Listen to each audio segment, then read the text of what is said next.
the injury. On the ground every time with lacrosse balls on my back. My back being tweaked. Well, you can tell by the way I use my walk, I'm a woman's man. Enough shoulder injuries. No time to talk. Started to destroy my shoulders and my elbows. Something that has come with age. Honestly, my knees. That he has showcased to the baby boomers out there of what is possible if you take care of yourself. Honestly, my knees. We're aware of your mobility issues. He is no different in my mind than a Rich Froning.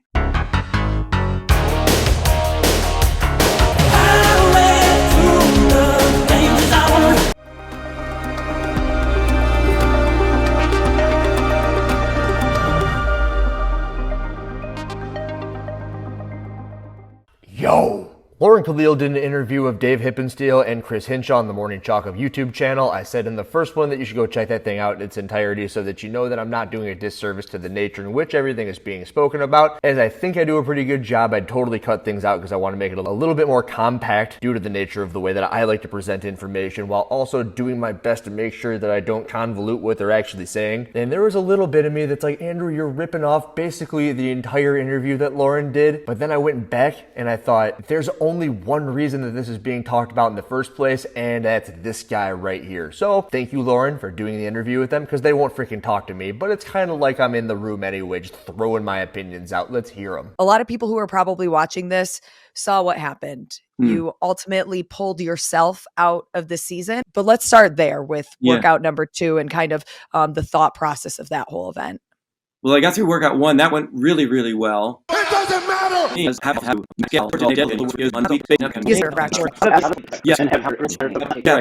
but I'm always shooting for the top. I'm always shooting for the best.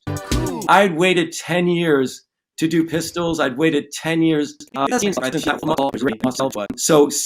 then, they've not given us and that was in the open, they've not given us the opportunity to do more than like 2 muscle ups at a time, maybe 3. Other than 2016, there was 6 muscle ups, then 4, then 2. But since then, I've not really had the opportunity to do muscle ups, and I love them. Now, this isn't anything out of control, insane for me to say, but everyone knows, and maybe you yourself have experienced, that person or you having been better at something than most other things. A lot of people are like the strong person, or maybe you're the gymnastically inclined person. And at some point in this interview, the 44-minute interview from the Morning Chalk with Lauren Khalil, Dave says that when he walks into a CrossFit affiliate, he can do ring muscle-ups. And I think that's when he was like 56, 58 years old, which is incredibly impressive. And at this point, he's bringing up the fact that it's like, why won't they give us muscle-ups? Why won't they give us muscle-ups? They finally let us do muscle-ups. I just wanted to get to the muscle-ups. I've heard it with people in handstand walking. Sometimes there are individuals who aren't strong enough, aren't fit enough to get to a portion of a workout when they can handstand walk. And there was that workout in the open with a whole bunch of deadlifts and handstand push-ups. I believe it was 2018 where they do the 21-15-9 and then it was 21-15-9. But the only point in time where you got to the handstand walking was when you were able to get through first Diane and then the heavy deadlifts and then you got to the handstand walking. Now I heard it from a handful of members at that point where it's like, I wanted to handstand walk. I can handstand walk. There it is. It's finally there. It's in the open. I want to show that I can do it. To which extent, all I could meet them with was, well, get through Diane and then be able to handle the heavy deadlift. Show everybody that you're good at the handstand walk by getting there and expressing it. And I've never heard a champion, or really anyone who's ever excelled at CrossFit, really try to express themselves as the person who really wanted to get somewhere or wanted to say that they wanted to show what they could do in a certain area of fitness. Not outwardly expressing it, at least. Basically, all you ever hear is how they dive into their weaknesses. They understand that they are good at something. Maybe it was a sporting background. Maybe it's a limb length thing, but you're never going to hear them say, God, I really wish that there was more barbell work as I was stronger. And it's usually when you hear those sorts of things that you understand that they don't have the right headspace for the freaking sport that they're affiliated with. It would break my heart. This is exactly what I said. It would break my heart to not get to the muscle ups. I really want to do that. And I knew my knees have been bothering me. Bad to the bone. When it said it says athletes may choose to do step ups instead of pistol, and they use the word may. It didn't say must, it said may. And I didn't have time to email or talk to anybody. It's like, I had to, manage work and then get back to the gym that night and get ready to do the workout. So I just like, okay, I made the decision. It might be a problem. I don't think so, because English is English. When you use the word may, that's what it means. And so I took that as the normal definition and move forward with that. I love CrossFit affiliates. I love everything that had to do with being an owner. But if there was one thing that would get to me, it would be people coming up with their justifications for actions that would lead to them not getting where they wanted to get. And if there's one thing that's different about my time now versus my time spent at the affiliate, it's that I can very closely choose whom I want to work with, to which anybody who works with me will know and will say, yeah, he does this all the time. I'll say, are you justifying that? Whether it be drinking, eating, basically drinking and eating. It's like, why did you drink? It's like, well, I had a work event. And it's like, okay, it's a very easy excuse for you to use, but did you need to? You told me last week that when you didn't drink with everybody, they're like, oh, cool, good for you, high five. And this time, it was an excuse for you to have a drink or 10. Same thing goes with food. It's like, well, it was the holiday. So it's like, oh, and then it was freaking the 4th of July, and then it was their birthday, and it's always something. With this series of statements from Hippensteel, all I hear is justifications. And while he does have a point that it is very regimented, it's hard to get things done in an amount of time, especially when he brings up his dental practice, which at one point, I think Hinshaw said he was trying to be modest about, but I like how he downplays it. But now it's a giant excuse all of a sudden. It's like, I gotta do this, I have a dentist practice. But everybody has something in every single situation, and the goal is to get 100% of people to abide by the rules that are set out by the governing body, that being CrossFit. Everyone else had to make it work, everyone else had to read the rules, and while he is 100% correct in the wording being may, he does have a little bit of an inkling here that makes me think that he doesn't give a f about the rules. Because if I was a level-headed person, I go to the workout, I go to the freaking games page, and then you filter over 65, and you're going to see listed as it says step-ups there. And it's only once you go through the movement standards that you see the word may. And you tell me, does it take more time to go through the movement standards, or does it take more time to just click on the games page and see that step-ups are what you're going to be doing? And if you ask me, the answer to that is rather clear, and he's justifying his actions rather than owning up to the fact that it's like, oh yeah, caught red-handed, here I go, I'll move out of my life, I'm never going to do it again, which is all I freaking want you to do, man. And again, just to emphasize, 90 burpees for the 35-year-olds, 90 burpees for the 65-plus-year-olds. That's a lot, and I knew that it was going to be hard to get through that. I can hear everyone in your age group right now just being like, this is supposed to be the guy! But 90 burpees is a lot, Mr. Champion. What I didn't anticipate was my back being tweaked bad to the bone in the beginning with the overhead squat. I still persevered through the workout. Obviously, wasn't the greatest showing, but I got through it and I got to the muscle ups. Is that what you think? You think? Nothing was perfect on that workout. Ain't the truth! It was, probably my worst workout, and in some ways a really good workout, because I did get to the muscle ups, even though it was compromised. And so that's basically in a nutshell. That's what happened.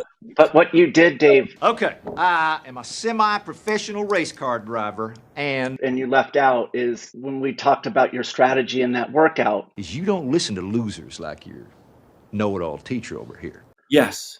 Your number one objective was you were chasing yourself. Always remember, if you ain't first, you're last. You wanted to get to those muscle ups, and you were willing to take risk. Has a huge big Newton sticker on his windshield. This sticker is dangerous and inconvenient. Yep. In order to have this personal experience that you wanted to have in your career, that finally they have written a workout. You know what's there?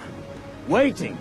Beyond that beach. Yeah. That has your sweet spot in it at the very end. Immortality.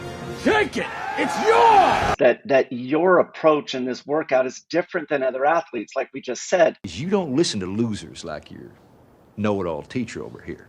25% of the people advance. There's not an issue whether or not you're going to advance or not. Is that what you think? You think? You were going to advance, and so why not use this as a learning experience or an opportunity? And that gives you, because of who you are and how physically talented you are, an opportunity to do what others can't. What you just said is one of the most insanely idiotic things I have ever heard. Everyone in this room is now dumber for having listened to it. That you could play around with a workout, you can take the consequences associated with getting no rep, or in this case, you could get a 0 score and finish dead last and still make it in the top 30. By the way, that math does check out. He would have made it. He could have literally taken a 0, dead last on that workout, and he would have had like 120 something points, making the semifinals in the age group. So that's accurate. You know, once these videos surface, you all know exactly who I am. And people started watching them, and everyone's like, well, those are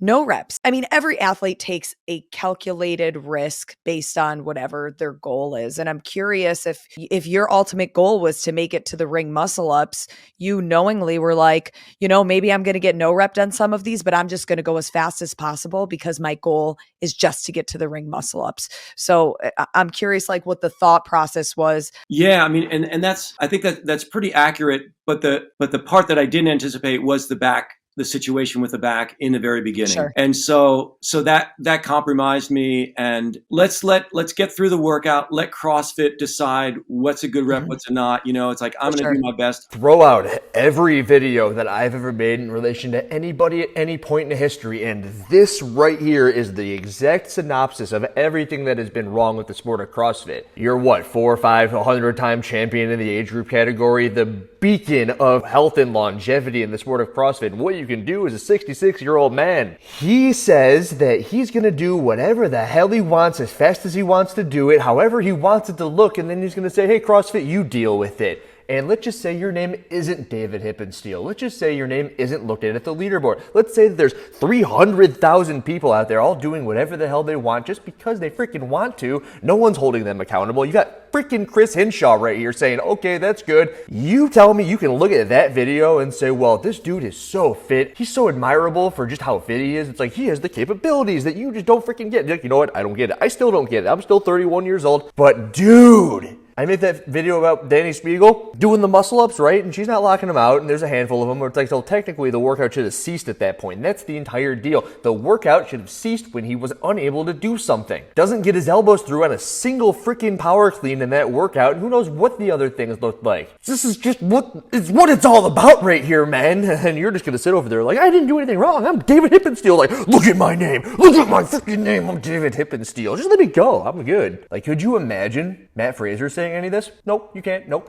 Matt Fraser, Tia Toomey, Rich Froning, no, none of them are going to say any of this stuff. It's like, my name's Tia Toomey, and I'm going to get to the quarterfinals, semifinals, in the game just because my name is David Hippensteel. You know, I've tried for 6 years. I've worked on the overhead squat more than any other workout or more than any other event in my career. And I almost want to say 40% of the time was devoted to that, trying to get that.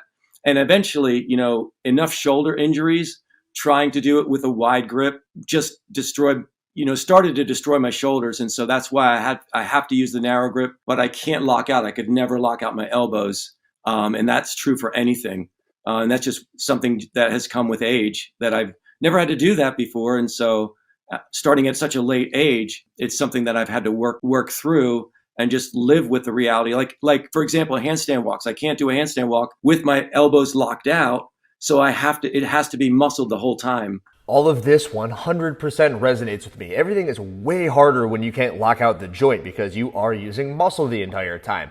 However, as the 31-year-old, I went to the doctor, and the doctor says there's a couple of options. I believe he gave me 3. Option number 1 was some drugs. Option number 2 was some sort of intense rehabilitation with some injections. Option number 3 was surgery. Earlier in this, he says he doesn't want surgery for what reason. I'm sure he has them. But if you're going to say that you're going to avoid a surgery, which will potentially give you the range of motion back, which I opted for, and I took 6 to 8 months off, and look at that. It's pretty good. There's the scar from the surgery. I bet one on the other side as well. And I remember I got a video. It's still not quite as good. This one's kind of hypermobile if you ask me, but I can handstand walk. I can overhead squat. I did 100 snatches at 225 pounds on this freaking elbow, and it locks out overhead. I could have been stubborn and said I could do it myself. Hey, wait, whoa. Hey, I don't need your help, okay, lady? I can do it myself. I don't want to take any time off. Maybe that's another thing that I just don't understand, but to me it sounds stubborn. It sounds like an excuse. And again, as I said earlier, it sounds like he's justifying his reasons for doing things the way that he can instead of trying to do things to get better. And I don't believe that you spent 40% of your time working on your overhead position, because the same person who's going to make claims about whatever the hell they want, about whatever they want to do, you're also likely going to fabricate things to make it sound like you're doing more than you actually are. Andrew, You should have known that there was no way that you could take a 44-minute video with your favorite athlete of all time, Mr. Hippensteel, and turn it into a 2-video thing. So tomorrow you're going to get part 3, and Riller out.